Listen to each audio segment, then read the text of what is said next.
chose the late hour because contrition feels truer in the dark.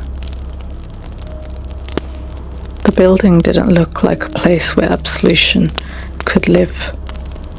An old townhouse with a brass knocker smudged by too many hands. Inside, rubber plant, brown sofa, tick-tick of a clock that sounded like a metal heart. The receptionist had gone for the night. A single lamp bled a yellow circle into the hallway carpet.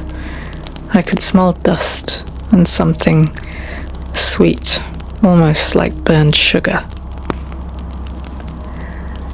I had promised myself I would say it plainly. No metaphors, no cloaks. I would go in, sit down, and tell the truth like a ledger read aloud. What I did, why I did it, who was turned to vapor by the math. The door creaked. He stood there, the therapist, not old, not young, just placed as if he'd been arranged in the frame beforehand. Crisp suit, dark tie, hair slicked the way certainty slicks. He smiled and it didn't reach his eyes, but it reached something behind them. He held the door like a gentleman. Come in. The room had 2 chairs angled toward one another, a desk against the wall, and the clock I'd heard, mercilessly punctual. Its face had no brand. Its hands were a fraction too long. I sat. He sat. My bones discovered their own sound. What would you like me to know? That I am not who people think. That I was given something to split, and I split it. That we told ourselves every death we postponed was purchased at the counter of a single necessary sin, and that the receipt didn't itemize. Start earlier. The sand, the wind, names not needed. There was a desert that didn't ask questions. The men called me sir, the way soldiers do when they're measuring you for your own height. Engines throbbed at night. We were sleepwalking and smiling. We were saints made of caffeine and chalk.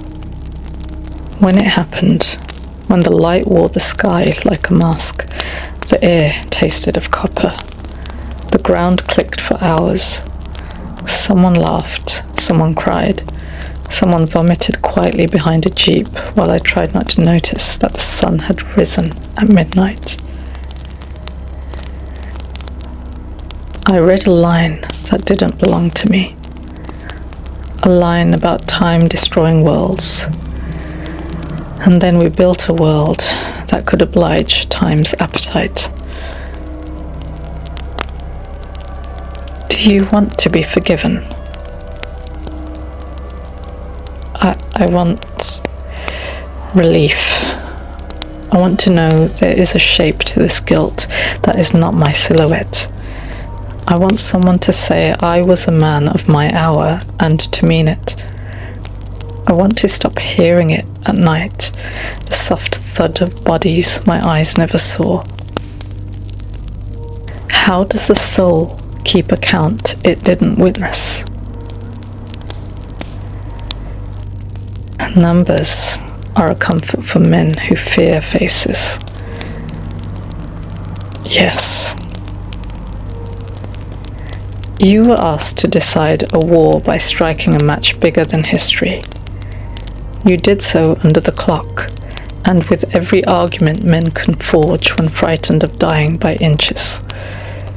If I sit here and say, you did what had to be done, Would you sleep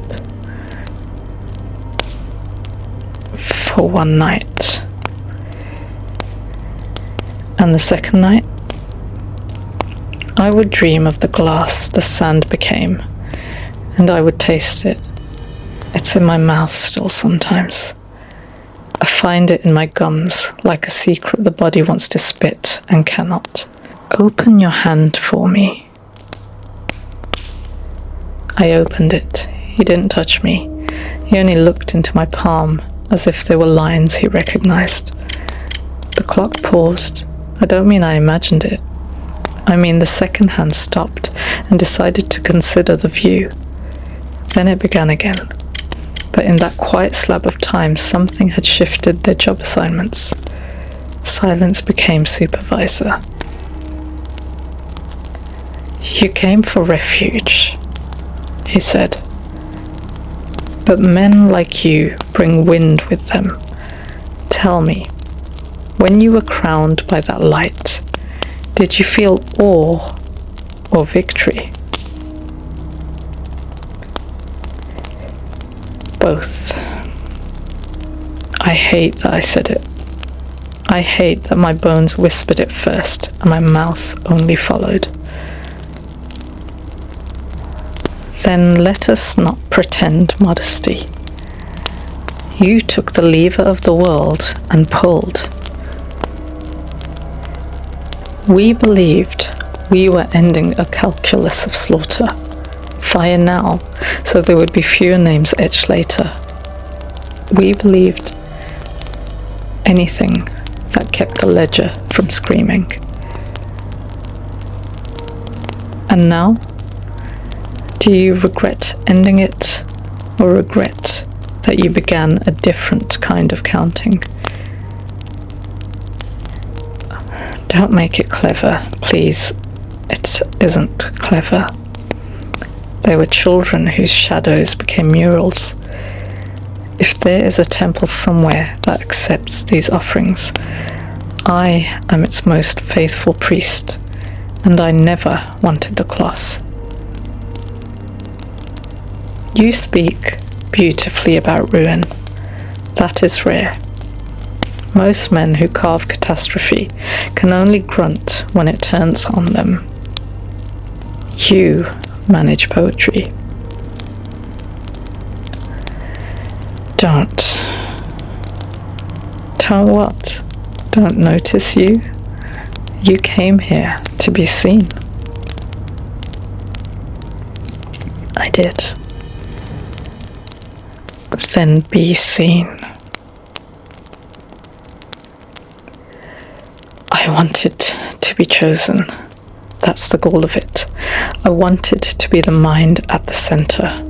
I told myself I sought truth, but truth looked very much like a spotlight on a daze. I told myself I feared tyranny so much I would build the weapon to terrify tyrants. But fear of insignificance is a tyrant too, and it already had me by the throat. There he is. What? The man I can work with. You can help me. I can do many things. When I wake, I hear counting, not numbers, but the idea of numbers, like a river rehearsing the word flood. I try to busy my hands. I talk to students who look at me with that mixture, adoration and suspicion, and I tell them, do not mistake brilliance for goodness. My tongue tastes like a coin when I say it. Is this penance enough? Is living long and loudly repentant enough? Penance, he said, and I saw his teeth again, too white, as if each had a tiny seam. You can carry it like a stone, or you can put it to use. Use. Guilt is fuel. It burns very clean if you keep it hot. You can vow to place yourself at every gate where men ask for keys to machines they do not understand. You can make your name a warning. You can make fear of you an ethical instrument. I don't want to be feared anymore. You wanted to be God once. Gods are feared. Don't call me that. Then stop wanting the privileges and keep only the wounds. See how long you last. Who are you? Your therapist. He reached for a notebook. The leather looked greasy, the way old altars do. He wrote nothing. The pen did not move. Still the paper filled. Lines appeared, as if the ink preferred him to effort. Tell me about the room with the board, the equations that made men sweat. Tell me about the young one who adored you because he feared he might someday become you. There were so many boards, so much chalk. I scrubbed until my fingers grayed. We thought if we wrote it enough we would absolve it. The young one. There was a boy with serious eyes. He thought I had keys. He asked me if the world would end. I said, "We will not know until we try." And then I laughed, because sometimes laughter is the only way to keep from vomiting. He laughed too. I wish he hadn't. Do you know the difference between confession and performance? No. Confession admits and asks to be altered. Performance admits and wants a balcony. I am not on a balcony now. You are with me. The clock hiccuped again. The second hand faltered, nudged backward, then remembered itself. I thought it was the lamp dimming, but the shadows were not where shadows go. They were not loyal to the furniture. They hovered around him like apprentices. What do you carry in your pocket? A piece of glass, green bottle dark. The desert left it like a tooth. I tell myself, if I keep it near, I won't forget what sand becomes when humankind kneels and prays to fire. Show me. I placed it on my palm. It had the feel of cool lightning. He didn't touch it, he only breathed on it. The surface clouded, then cleared. For a moment I thought I saw a small shape inside it, a child's handprint, but it flickered and was gone. You keep relics. Devout men always do. I keep warnings. And still you came to me, who is not a warning. What are you then? A mirror. Mirrors don't speak. Yours does. My knees did not listen. The chair owned me. Let's talk about love. Whom did you love most? The woman who believed your mind could lift a nation? The idea of a world spared? Your own legend? I loved the moment before the switch. The second when everything is possible and no one is dead. That's when I felt most alive. There, truth. I am not a monster. Of course not. Monsters do not love the moment before. They love the after. You only love the brink. It is a smaller sin, but still a sin that thinks it's a sacrament. Can you not give me one thing? One mercy that isn't weaponized against me? Mercy is easy. It makes sheeps of wolves, but you are neither. You are a shepherd who mistook the fire for a staff. Please, the nights. I can give you something for the nights. What? What is it? A sentence. A sentence. Every time you wake, you will say, I did it because I could, and I will spend the rest of my life learning why that isn't enough. That will not help. It will keep you honest. Honesty is the only pillow men like you deserve. You're not doing therapy. I am curing the lie that would let you sleep. I stared at his hands. The nails were immaculate, but the half-moons were dark, as if each thumbnail housed a coal. The lamp hummed. The sweet burnt smell returned, stronger, the way a memory does when you name it aloud. You are not alone in this room. Who else is here? Your city of shadows. I sent for them. They arrived before you did. They're punctual. I stood. The chair released me, as if a permission had been granted.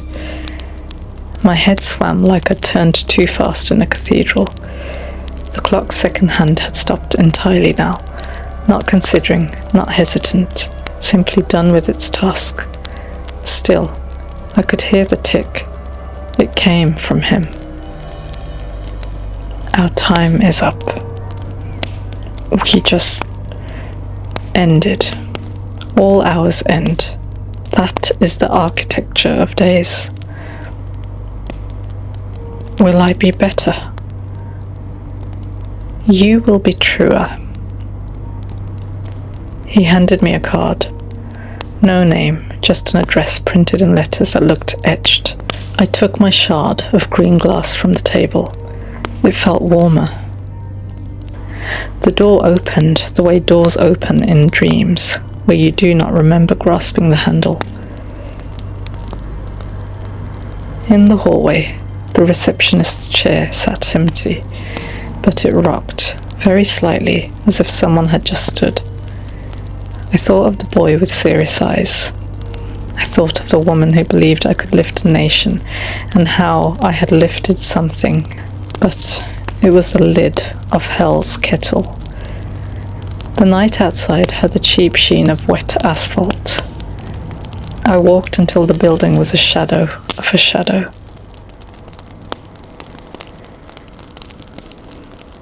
At home, I placed the card on my desk. My hand shook, not because of age. The tremor lives deeper than that. I tried the sentence he gave me, like a bad pill you take because a white coat said so. It sat on my tongue like iron and didn't dissolve. I lay down. I did not sleep. At some hour that has no name, I rose and stood by the mirror. The man in the glass looked like a headline that could not be printed anymore. Behind him, behind me, the room was still. The window showed nothing but a smear of city and suggestion of stars that aren't there. And yet, for a moment, I saw the office again. The lamp, the clock without a brand, the man who had no hurry, sitting with his hands folded. He lifted his eyes and looked at me through the mirror. His pupils had the colour of embers. That was all. No horns, no theatrics.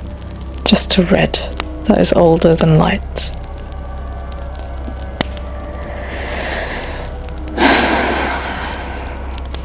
I blinked and it was only my face, and a man who confuses penance with survival.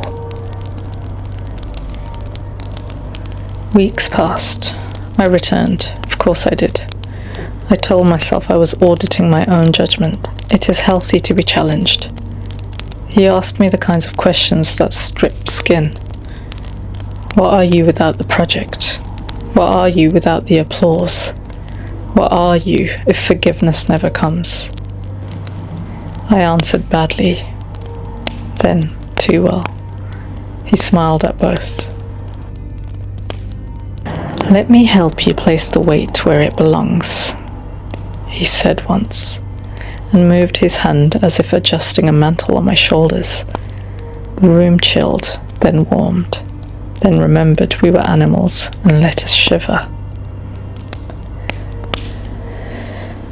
I think some men are born with a match in their pockets and spend their lives pretending they are trying to keep it from the wind.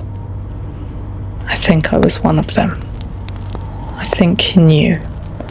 I think he strikes it for me now, every night from a distance I cannot measure. And I put my hands out to the flame like a sinner who believes warmth is the same thing as absolution. I went to therapy for refuge. I found a priest who harvests ruin.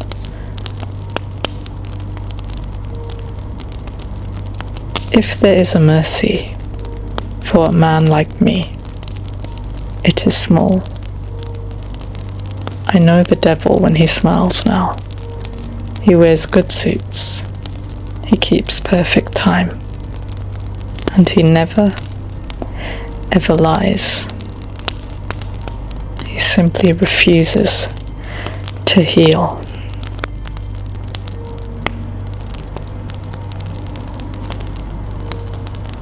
On my bedside table, the green glass glows some nights. Not enough to light the room, just enough to show me my hands. They're empty, still heavy.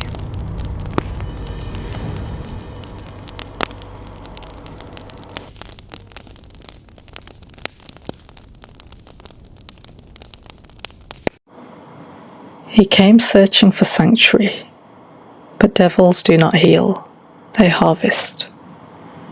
Some names are never spoken here, but perhaps you recognized his shadow. Perhaps you saw his sin written across history's sky.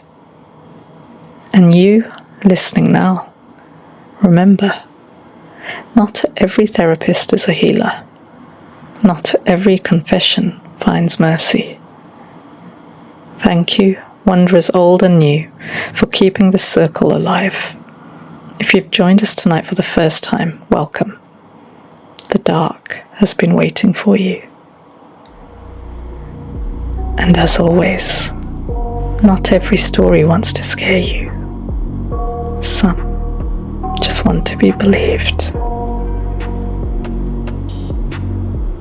I got nightmares in my head, I fear that the thoughts build up until I can't hear, that my mind fills up into a creature, and it haunts me somewhere much deeper.